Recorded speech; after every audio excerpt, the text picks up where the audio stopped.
આપણે સરયુ નદીના કિનારા ઉપર ઊભા છીએ. ભગવાન વિષ્ણુના શરણમાંથી આ નદી પ્રગટ થયેલી છે.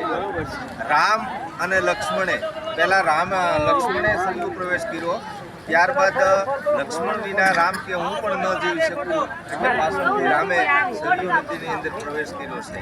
અને એ સરયુ નદીની અંદર સ્નાન કરવાનું મહત્વ એટલા માટે છે કે જ્યાં રામ અને લક્ષ્મણના અસ્થિઓ અહીંયા આપણને જોવા મળે, જાણવા મળે, અને એટલા માટે આ સરયુ નદીની અંદર સ્નાન કરવા માટે આપણે આવીએ છીએ. અહીંથી અયોધ્યા જવાનું છે. એટલે રામે અને લક્ષ્મણે દેહ વિસર્જન અહીંયા સરયુ નદીની અંદર. જય શ્રી રામ. હવે આપણે ચારધામની યાત્રાએ નીકળ્યા છીએ.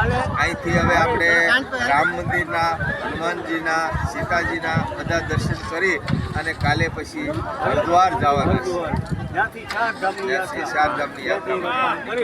ચારધામની યાત્રા હરિદ્વાર, કેદારનાથ, બદ્રીનાથ, કેદારનાથ અને બદ્રીનાથ. દિલ્હીથી અમદાવાદ સુધી પ્લેન છે.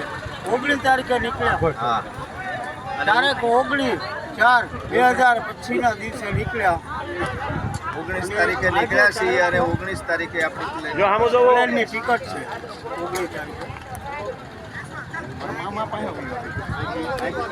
જય શ્રી રામ. જય